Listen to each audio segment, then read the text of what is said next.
अब जानते हैं E.H. एरिक्सन के मनोसामाजिक सिद्धांत के बारे में।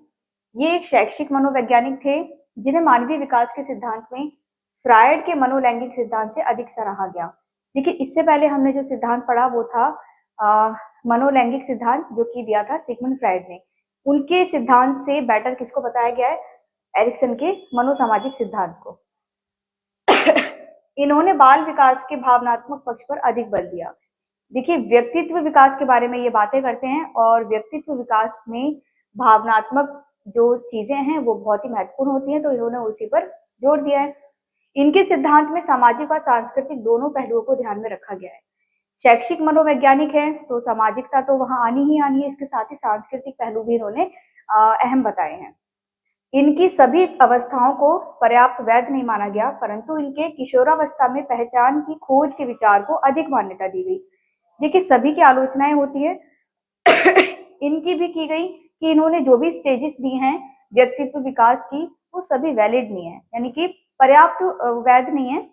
उनमें कुछ ना कुछ किसी न किसी रूप से कमियां बताई गई हैं। लेकिन एक विचार इनका काफी महत्वपूर्ण बताया गया है, जो कि है किशोरावस्था। किशोरावस्था में पहचान की खोज का विचार। बच्चा किशोरावस्था में अपनी स्वयं की पहचान के लिए संघर्ष करता है और इस चीज को काफी अधिक मान्यता भी मिली है बाकी स्टेजेस के अपेक्षा। अर्थात इनके अनुसार बालक का पालन पोषण तथा प्रशिक्षण बेहतर ढंग से होना चाहिए ताकि वह एक सुयोग्य नागरिक बन सके। किसी की भी व्यक्तित्व विकास में जो चीजें महत्वपूर्ण है ये उन पर जोर देते हैं, जिसमें से एक पालन पोषण भी है। बच्चे का अगर पालन पोषण अच्छा होगा तो उसका व्यक्तित्व विकास भी अच्छा होगा। ठीक है, उसको प्रशिक्षण अगर अच्छे तरीके से दिया जाए, चीजों को अच्छे तरीके से समझाया जाए, सिखाया जाए, ट्रेनिंग अच्छी दी जाए, तभी वो क्या बन पाएगा? एक अच्छा सिटीजन बन पाएगा। ठीक है, तो व्यक्तित्व विकास के बारे में इन्होंने बातें की हैं और जो भी स्टेजेस दी हैं वो कितनी हैं? 8 है। और यहाँ मैं पहली समझाती हूँ आपको। पहली स्टेज है शिशुकाल, जिसका नाम है विश्वास बनाम अविश्वास। ठीक है, पहली स्टेज कब आती है? शिशुकाल में। इसका टाइम पीरियड कितना है? जन्म से 1.5 वर्ष का। और इस स्टेज का नाम क्या है? विश्वास बनाम अविश्वास, यानी कि ट्रस्ट वर्सेस मिसट्रस्ट, है ना। इसमें बच्चे को स्नेह, विश्वास, सुरक्षा तथा आशा मिलनी चाहिए। बच्चे को 1.5 वर्ष तक का जो बच्चा है उसको देखिए स्नेह तो मिलेगा ही मिलेगा, इसके साथ ही बच्चा किस पर डिपेंड होता है? अपने पेरेंट्स पर डिपेंड होता है, उन्हीं पर भरोसा करता है। अगर बच्चे को उछाला जाएगा तो उसको ये डर नहीं है कि वो नीचे गिर जाएगा, है ना, या फिर उसको ये भी नहीं है कि पेरेंट्स उसको पकड़ेंगे नहीं, है ना। पेरेंट्स में कोई भी है, मम्मी पापा या कोई भी घरेलू सदस्य है, ठीक है, पारिवारिक सदस्य, उसको ये होता है कि अगर उसको खिलाया जा रहा है, उछाला जा रहा है, घुमाया जा रहा है, तो वो पूरी तरह से क्या होता है? डिपेंड होता है जो भी उसको खिला रहा है उसके ऊपर। तो यहाँ पर वो विश्वास उसका पूरी तरह से किस पर है? अपने मम्मी पापा पर या जो भी उसके साथ खेल रहा है। सुरक्षा महसूस करता है वो उसके साथ में, है ना। आशा भी देखिए यहीं से डेवलप होती है।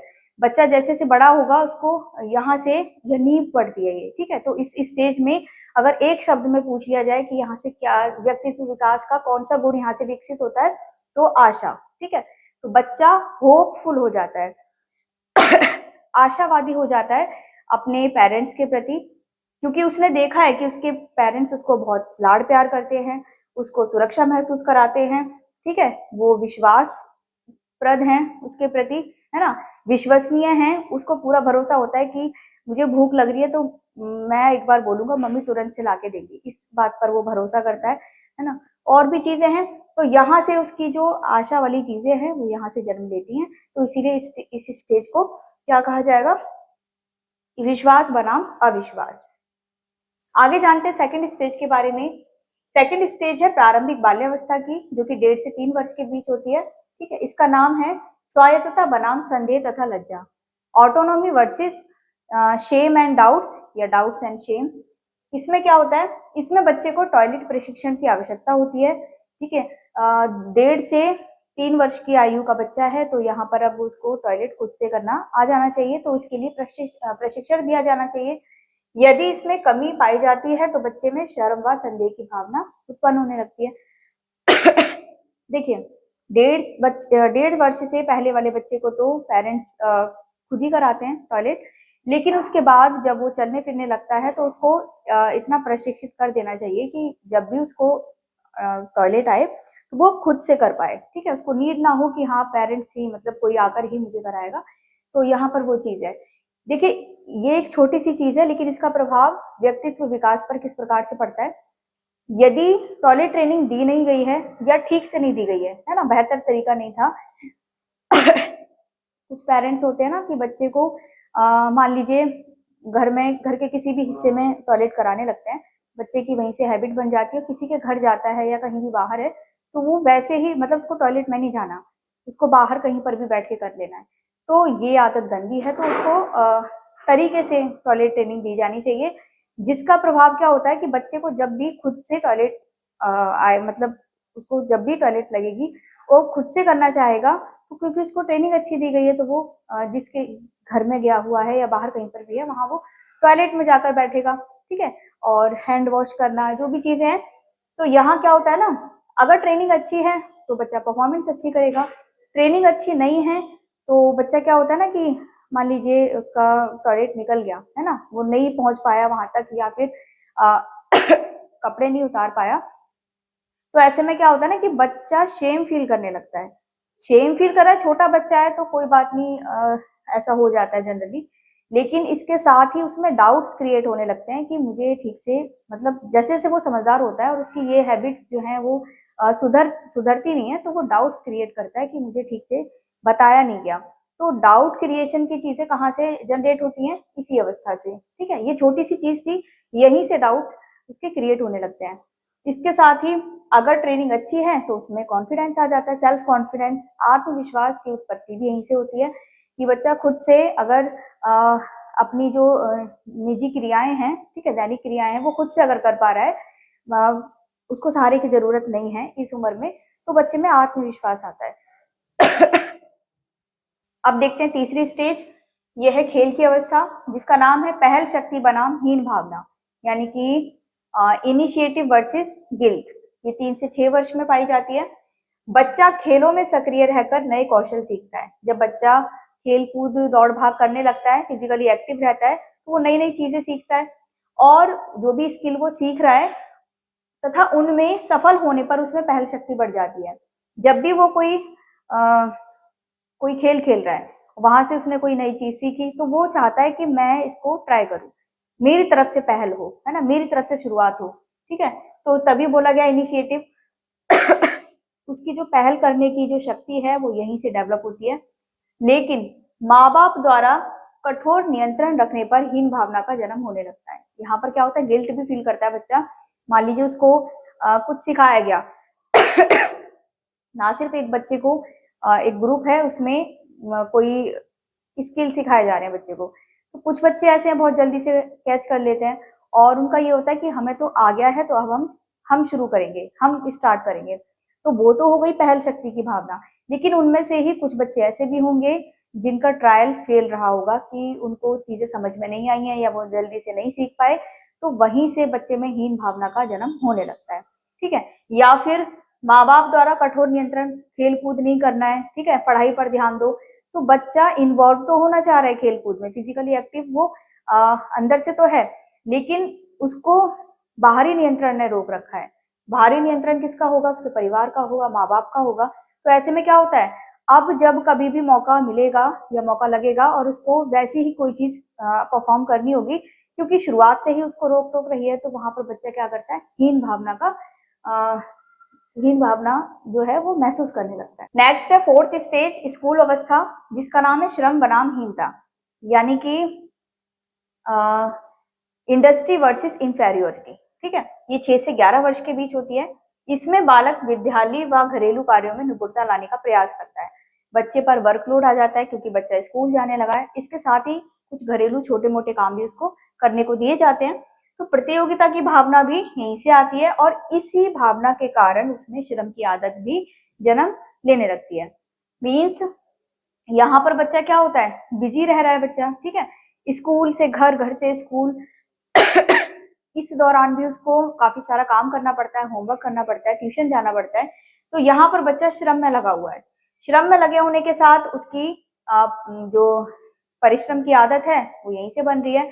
और श्रम में भी वो क्यों लगा हुआ है, उसको क्योंकि यहाँ पर बच्चा और बच्चों के साथ पढ़ रहा है या खेल रहा है, तो उनसे बेटर रिजल्ट लेकर आना है उसको। तो यहाँ पर क्या होता है, प्रतियोगिता की भावना होती है। तो इस स्टेज में जिस गुण का विकास होने लगता है उसको बोलेंगे कॉम्पिटेंस, यानी कि यहाँ से बच्चे की क्षमताएं विकसित होने लगती हैं। श्रम कर रहा है प्रतियोगिताओं के माध्यम से, ठीक है, और उसी दौरान वो अपनी बहुत सारी क्षमताएं जो हैं उनको जानने लगता है कि मैं तो ये भी कर सकता हूँ, मुझसे तो ये भी हो सकता है, मेरी इतनी क्षमता है, मैं इतना काम कर सकता हूँ। तो ये चीजें यहाँ से जनरेट होती हैं। नेक्स्ट है फिफ्थ स्टेज, किशोर अवस्था, जिसका नाम है पहचान बनाम भ्रम, आइडेंटिटी वर्सेस रोल कंफ्यूजन। ये 12 या 13 वर्ष से लेकर 18 वर्ष तक चलती है। पहचान बनाने के लिए इसमें संघर्ष किया जाता है बच्चे द्वारा, ठीक है। बच्चा ये सोचता है कि मैं कौन हूँ, है ना, मेरा अस्तित्व क्या है, मैं पढ़ रहा हूँ तो क्यों पढ़ रहा हूँ और आगे मुझे क्या करना है। तो वो अपने ऊपर जो है उसके सोच विचार आने लगते हैं।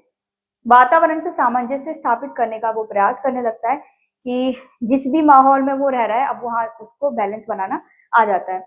और यदि पहचान की खोज विफल हो जाए, मान लीजिए कि जिस खोज में वो लगा है कि मुझे मान लीजिए मैं मेरे अंदर ये क्वालिटीज हैं तो मैं डॉक्टर बनूंगा, टीचर बनूंगा, या फिर मेरा व्यक्तित्व कैसा है, मैं किस फील्ड में ज्यादा बेटर कर पाऊंगा, तो ऐसा करने के प्रयास में अगर वो फेल हो जाता है तो उसकी शक्तियों का विनाश होना शुरू हो जाता है। यानी कि अब वो अपने आप को क्या महसूस करने लगता है कि मेरी सारी क्षमताएं जो हैं वो नष्ट हो गई हैं, उनका विनाश हो गया है। और लास्ट में क्या होता है, उसमें भ्रम की स्थिति पैदा हो जाती है, उसको कंफ्यूजन हो जाती है कि आखिर चल क्या रहा है, मैं जिस चीज के लिए मैं ट्राई कर रहा था वो चीज तो हो नहीं पाई। तो ऐसे में बच्चे का संभलना जो है वो बहुत ही टिपिकल हो जाता है कि होता है ना कंपटीशन में बच्चे जब आते हैं, ये देखिए 18 साल तक की उम्र है, 12th कर चुका है बच्चा यहाँ पर, और मान लीजिए कंपटीशन में आता है वो, तो वहां पर फर्स्ट और सेकंड या एक दो ट्रायल के बाद ही उसमें क्या होने लगता है कि अरे मेरे से नहीं हो पाएगा, या फिर यहाँ तो बहुत भीड़ है तो मैं तो यहाँ पर कुछ भी नहीं हूँ। तो ये वाली चीजें उसमें आने लगती हैं। तो भ्रम की स्थिति पैदा हो जाती है कि अब क्या करूं, मैंने इस फील्ड में ट्राई किया, यहाँ तो कुछ बात बनी नहीं, तो आगे मैं किसमें ट्राई करूं, मैं कहाँ पर अच्छा कर सकता हूँ। तो बच्चे में भ्रम की स्थिति पैदा होने लगती है, किस स्टेज से, इस स्टेज से। और यदि इस स्टेज में बच्चा सफल हो जाता है तो उसका जो गुण विकसित होगा उसको हम कहेंगे निष्ठा, ठीक है, निष्ठा भाव। यानी कि बच्चे में एक ये क्या बोलेंगे इसको, फिडेलिटी आ जाती है कि मैं किसी भी काम को बड़े ही निष्ठा भाव से पूर्ण कर सकता हूँ, है ना। तो यहाँ से ये चीज विकसित होती है। तो सभी स्टेजेस में कुछ ना कुछ चीज, कुछ ना कुछ गुण जो है वो निकल कर आ रहे हैं सामने। तो ये किसका निर्माण कर रहे हैं, ये व्यक्तित्व विकास का। देखिए ये 5 स्टेजेस मैंने आपको क्लियर कर दी, और पेपर में भी यही 5 पूछी जाती हैं। और चाहे वो आप पीआरटी का पेपर दें, टीजीटी का दें या पीजीटी का दें, ठीक है। इसके अलावा यदि आप नेट की भी तैयारी कर रहे हैं तो फिर आपको सारी स्टेजेस पढ़नी होंगी, 8 की 8, है ना। तो यहाँ हम 5 कवर कर चुके हैं, बाकी की 3 भी मैं आपको बता देती हूँ। चलिए अब जान लेते हैं 6th स्टेज को, जिसका नाम है अंतरंगता बनाम अलगाव, यानी कि इंटीमेसी वर्सेस आइसोलेशन। ये 18 से 40 वर्ष में पाई जाती है, ठीक है। इसमें घनिष्ठ संबंध बनाए जाते हैं जिनकी विफलता से अलगाव महसूस होने लगता है। देखिए किसी भी चीज के सफल होने से गुण विकसित होगा, जबकि उसकी विफलता अवगुण का निर्माण करती है ना। तो ये व्यक्तित्व विकास के सारे पहलू हैं। तो यहाँ पर इसमें हमें क्या समझना है, प्रेम, शादी, परिवार निर्माण या गृहस्थ जीवन वाली जो भी चीजें हैं वो सारी किस में आ जाती हैं, 18 से 40 वर्ष में। इसी में आप देखेंगे कि वो संबंध बनाए जाते हैं जो कि हमारे जीवन पर्यंत तक चलते हैं, ठीक है। तो यहाँ पर अगर पूछ लिया जाए, हालांकि ये पीआरटी से पीजीटी लेवल तक तो नहीं पूछा जाएगा, उससे अपर लेवल का अगर कोई एग्जाम है, जैसे आप नेट का एग्जाम देते हैं, तो वहां पर ये चीजें पूछी जा सकती हैं। और एक चीज मैं यहाँ पर बता दूं, इसमें अगर एक शब्द में अगर मैं कहूँ कि कौन सा गुण यहाँ पर विकसित होता है व्यक्तित्व निर्माण में, तो यहाँ एक शब्द प्रेम, प्रेम, स्नेह, लव, है ना।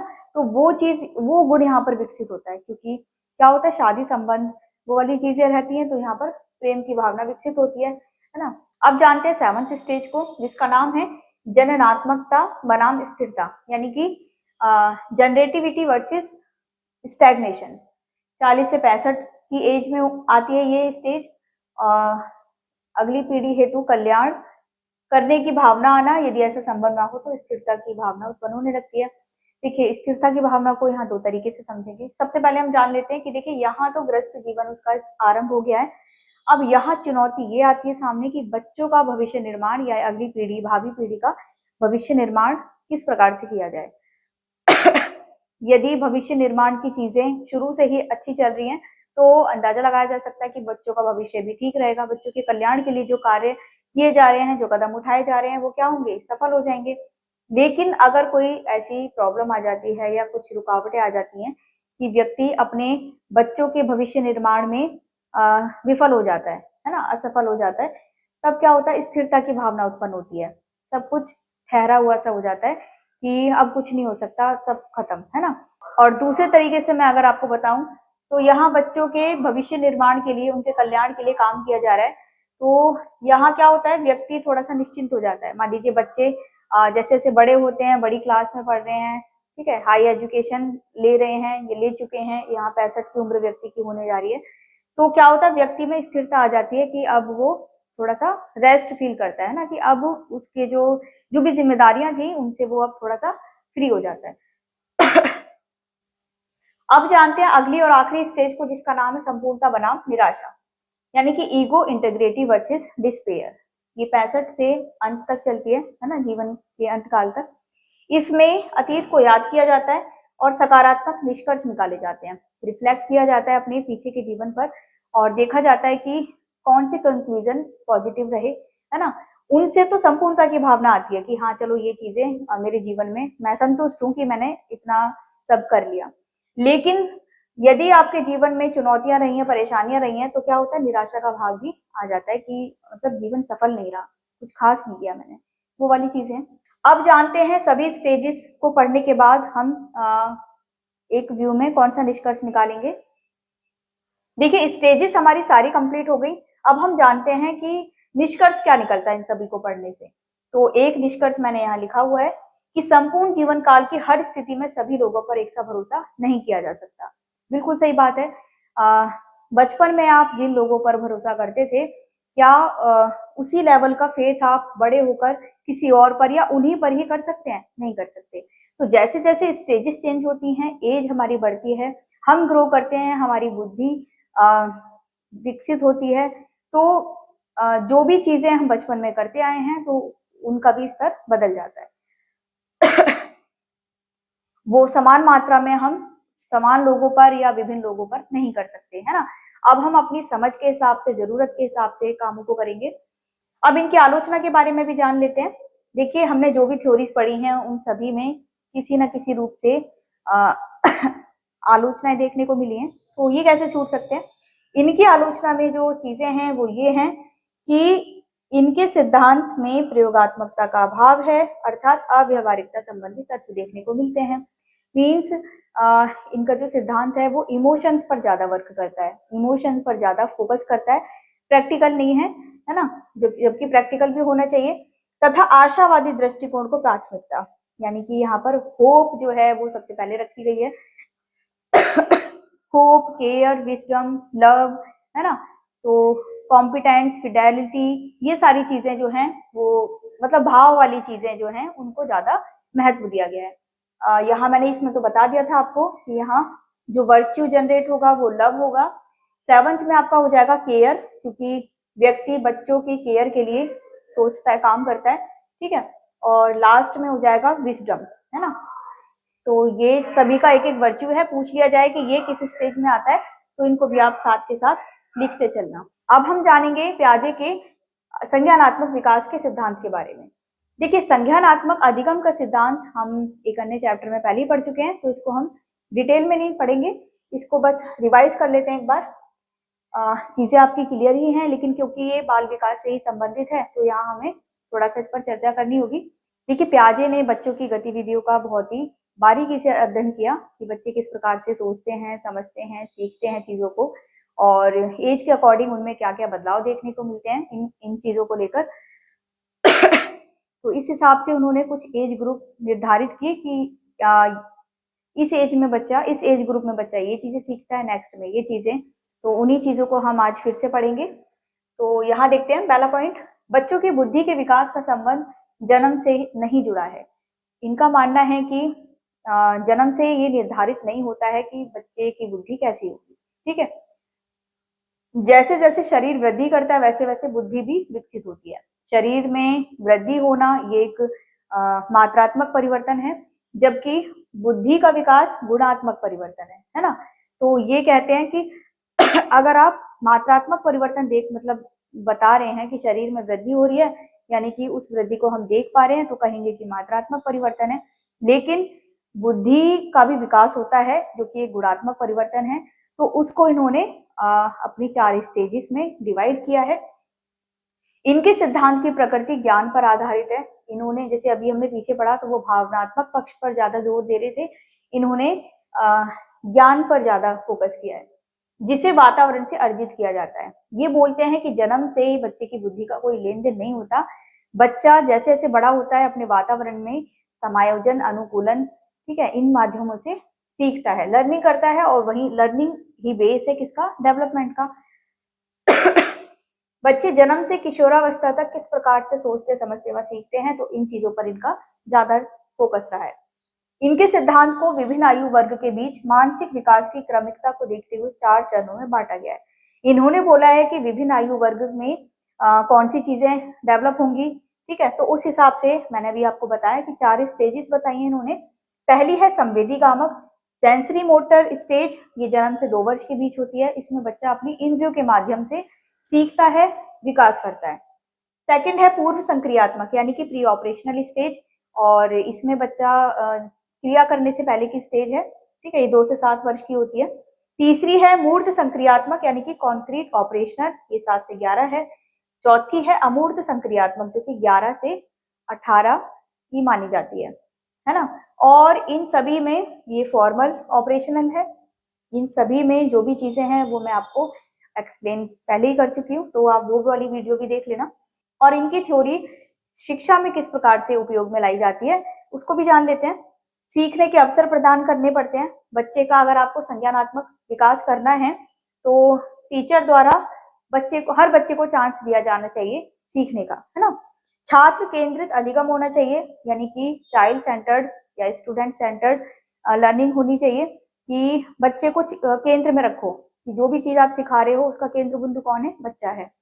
पाठ्यक्रम निर्माण में इनका सिद्धांत जो है वो उपयोगी सिद्ध हुआ, तथा अनुभवात्मक सोच विकसित करने को लेकर बच्चे को पहले सीखने के अवसर दिए जाएं, वहां से अगर वो गलती भी करता है, नहीं भी सीख पाता है, तो वहां से उसको अनुभव होगा, और अनुभव से उसकी सोच विकसित होगी, वो अगली बार और अच्छे से प्रयास करेगा। तो यहाँ हम इनके सिद्धांत की मुख्य बातें समझ चुके हैं। अब इनकी आलोचनाओं को भी मैं दोहरा देती हूँ। इनकी आलोचनाओं में कहा गया है कि बच्चा, इनके द्वारा जो एज ग्रुप बनाए गए हैं, तो इनका मानना है कि बच्चा जंप नहीं कर सकता। 7 से 11 की उम्र में जो चीजें सीखी जानी है, तो ऐसा नहीं कहा जा सकता कि 11 साल तक का बच्चा 11 से ऊपर की चीजें सीख ले, 11 से 18 वाली चीजें सीख ले। इन्होंने क्या करा है, फिक्स कर रखा है, जो कि गलत है, ठीक है। कहीं पर भी बाउंड नहीं किया जा सकता, और आप देख भी रहे हैं आजकल की बच्चे अपनी एज से बढ़कर चीजों को सीख लेते हैं। हालांकि इनका मानना है कि 7 से 11 में जो चीजें सीखी जाती हैं वो 11 से थोड़ा पहले सीखी जा सकती हैं, क्योंकि ये व्यक्तिगत रूप से विभिन्नता पाई जाती है बच्चों में स्पीड को लेकर। कोई बच्चा स्पीडली सीख लेता है तो वो 11 से पहले सीख लेगा उस चीज को। लेकिन इनका कहना जो कि गलत माना गया है कि 11 के बाद वाली चीजें वो 11 की एज तक नहीं सीख सकता, तो ये चीज अमान्य रही है। तो ये उनकी आलोचना थी, और शिक्षण पद्धति में ये किस प्रकार से यूज होगी, है ना, इनकी जो थ्योरी है वो भी मैंने आपको बता दिया। अब जानते हैं अगली थ्योरी के बारे में, जो कि हमारे इस बाल विकास चैप्टर की आखिरी थ्योरी है। इसे दिया था ब्रॉन फेन ब्रेनर ने, और इस थ्योरी का नाम क्या है, पारिस्थितिकी तंत्र का सिद्धांत, यानी कि इकोलॉजिकल सिस्टम थ्योरी। ये इस थ्योरी में क्या कहते हैं, ये कहते हैं कि बच्चे का विकास उसके पर्यावरण व पर्यावरण के बीच अंतःक्रिया के माध्यम से होता है। इनका मानना है कि बच्चा जिस भी वातावरण में पल बढ़ रहा है, उस वातावरण में मौजूद और भी चीजें हैं जिसके साथ अंतःक्रिया यानी कि इंटरेक्ट होने के माध्यम से बच्चे का विकास प्रभावित होता है। पर्यावरण के विभिन्न पहलुओं को बच्चे के प्रभावी विकास से जोड़ा है, जो कि निम्न 5 स्तरों में बांटे गए हैं। वही बात जो पीछे मैंने बताई थी कि ये बताते हैं कि पर्यावरण में कुछ ऐसी चीजें मौजूद होती हैं, उनको इन्होंने विभिन्न पहलू बताया है ना। तो उन चीजों के माध्यम से बच्चा किस प्रकार से प्रभावित होता है विकास के संदर्भ में। तो ये 5 स्तर हैं और मैंने यहाँ फिगर नहीं बनाया, किसी और वीडियो में या रील के माध्यम से मैं आपको समझा दूंगी। यहाँ सेंटर में बच्चा होता है, उसके बाद फर्स्ट लेयर माइक्रो सिस्टम की है, उसके बाद सेकंड मेसो सिस्टम, थर्ड एक्सो सिस्टम, फोर्थ हो जाएगी आपकी मैक्रो सिस्टम और लास्ट हो जाएगी आपकी क्रोनो सिस्टम। ठीक है, तो वो 5 लेयर हैं। यहाँ मैंने उनके बारे में ऐसी वन लाइनर में लिख दिया है, तो आप इसके माध्यम से भी समझ सकते हैं। देखिए पहला है माइक्रो सिस्टम। माइक्रो मीन्स सूक्ष्म या लघु, है ना। तो लघु मंडल, लघु तंत्र या लघु प्रणाली बोल सकते हैं इसको, है ना। बच्चे का निकटतम संबंध जिन लोगों से होता है जिनके वो प्रत्यक्ष रूप से संपर्क में रहता है, जैसे उसका परिवार, माता पिता या दोस्त, उन लोगों से बच्चे का विकास प्रभावी होता है। तो ये चीज मुझे बहुत ज्यादा डिटेल में नहीं बतानी, ये आप समझ ही गए हैं कि प्राथमिक रूप से जो उसके चारों तरफ हैं उनसे बच्चे का विकास प्रभावी होता है। सेकेंडरी है मेसो सिस्टम, यानी कि ये माइक्रो सिस्टम के विभिन्न लोगों के बीच अंतःक्रिया के माध्यम से प्रभाव डालता है। माइक्रो सिस्टम में परिवार है, और यहाँ उदाहरण तो और भी लिए जा सकते हैं, विद्यालय भी ले सकते हैं आप। तो परिवार का माइक्रो सिस्टम में जो भी चीजें मौजूद हैं, जो भी लोग मौजूद हैं, परिवार के लोग हो गए, स्कूल के लोग हो गए, ठीक है, या उसके दोस्त हो गए या माँ बाप हो गए, तो इनका आपसी संबंध भी बच्चे को प्रभावी करता है। कैसे करता है? मान लीजिए स्कूल के टीचर और या ट्यूशन टीचर भी हैं, तो उनका पेरेंट्स के साथ लिंक होना, इसलिए कि बच्चा कैसे पढ़ाई कर रहा है। पेरेंट्स घर की पढ़ाई के बारे में बताएंगे कि घर में किस तरीके से पढ़ता है वो, या घर में उसका पढ़ाई का स्तर क्या चल रहा है। टीचर स्कूल या ट्यूशन के बारे में बताएंगे, तो वो इंटरेक्शन जो है वो बच्चे के विकास को प्रभावित करेगा। थर्ड है एक्सो सिस्टम। एक्सो सिस्टम में बच्चा सक्रिय रूप से भागीदार नहीं होता है, लेकिन फिर भी ये चीजें उस पर प्रभाव डालती हैं, उसके विकास पर। जैसे माँ की पदोन्नति, मम्मी का पद बढ़ने पर, अगर वो नौकरी कर रही है तो पद बढ़ने पर, या पिता का ट्रांसफर होने पर, तो ये वो चीजें हैं जिसमें बच्चा डायरेक्टली इन्वॉल्व तो नहीं है, उसका कोई रोल प्ले नहीं है यहाँ पर, लेकिन फिर भी इन चीजों के माध्यम से बच्चे का विकास प्रभावित होता है। फोर्थ है मैक्रो सिस्टम। देखिए माइक्रो और मैक्रो में क्या डिफरेंस है? माइक्रो लघु या सूक्ष्म को बोला जाता है, जबकि मैक्रो बृहत या विस्तृत को बोला जाता है, बड़े भाग को। इको पढ़ने वाले बच्चों को, जिन्होंने इको पढ़ रखी है, उनको ये चीजें इजीली समझ में आएंगी माइक्रो और मैक्रो के बारे में। मैक्रो में क्या होता है? दूरस्थ समूह, कुछ ऐसे समूह होते हैं जो बच्चे के संपर्क से बहुत दूर होते हैं, लेकिन फिर भी उतना ही अधिक वो प्रभाव भी डालते हैं। और इन चीजों का प्रभाव बच्चे पर सकारात्मक और नकारात्मक दोनों तरीके से पड़ता है। मान लीजिए, जैसे एग्जाम्पल मैंने लिख रखा है सांस्कृतिक रीति रिवाज, इनका भी बच्चे के विकास पर प्रभाव पड़ता है। कुछ चीजें बच्चों संस्कृति में कुछ चीजें ऐसी होती हैं जो रीति रिवाज के माध्यम से बच्चों को अपनानी होती है ना, उन पर ये जोर होता है कि उनको वो चीजें फॉलो करनी है। इसके अलावा और एक एग्जाम्पल मेरे दिमाग में आ रहा है अभी, जैसे संयुक्त परिवार में अगर कोई बच्चा पल बढ़ रहा है और अचानक से झगड़ा होने की वजह से वो एकल परिवार में रहने लगता है, तो इस चीज का भी बच्चे पर नकारात्मक प्रभाव पड़ेगा, है ना। सकारात्मक प्रभाव भी होते हैं, मैंने एग्जाम्पल आपको जो दिया उसमें नकारात्मक प्रभाव है। फिफ्थ है क्रोनो सिस्टम। क्रोनो यानी कि समय से संबंधित, क्रोनोलॉजिकल यानी कि कालानुक्रम में जो घटनाएं घटित होती रहती हैं, पर्यावरणीय घटनाएं, है ना, उनसे संबंधित है ये, और ये हर चरण में प्रभावी होता है। किसी भी चरण में कोई भी ऐसी दुर्घटना घटित होने पर बच्चे का विकास प्रभावित होता है। देखिए इकोलॉजिकल थ्योरी को पढ़ने के बाद में जो चीजें सामने निकल कर आती हैं वो ये हैं कि इस सिद्धांत में सामाजिकता और सांस्कृतिक मूल्यों को ज्यादा महत्व दिया गया है। अगर मैं आलोचनात्मक तथ्य बताऊं, या आप इसकी विशेषता भी कह सकते हैं कि इन चीजों को ज्यादा महत्व दिया है बजाय व्यक्तिगत विकास के, यानी कि इंडिविजुअल पर कम फोकस किया गया है। ये सोशली और कल्चरल वाली चीजों को ज्यादा महत्व देते हैं। तो इस हिसाब से हम कह सकते हैं कि क्योंकि पर्यावरण संबंधी चीजें हैं, तो पर्यावरण में तो जो भी चीज होगी वो सभी बच्चे को प्रभावित करेगी। तो यहाँ पर बच्चे के ही विकास की बात हो रही है और बच्चे के व्यक्तिगत रूप को यहाँ पर दबा दिया गया है। तो मतलब व्यक्तिगत क्षमताओं को यहाँ पर ज्यादा हाईलाइट नहीं किया गया है। तो इस प्रकार से हमारी ये थ्योरी भी कंप्लीट हो गई और इसी के साथ साथ हमारा जो ये 7 चैप्टर बाल विकास है ये भी आज समाप्त हुआ। आप इस चैप्टर की पूरी वीडियो को देखें शुरू से एंड तक, और आप देखेंगे ना सिर्फ पेपर के लिए बल्कि आपको बहुत कुछ जानने समझने के लिए इसमें मिलेगा। तो इंटरेस्ट के साथ अगर आप समझेंगे तो काफी आपको अच्छा लगेगा।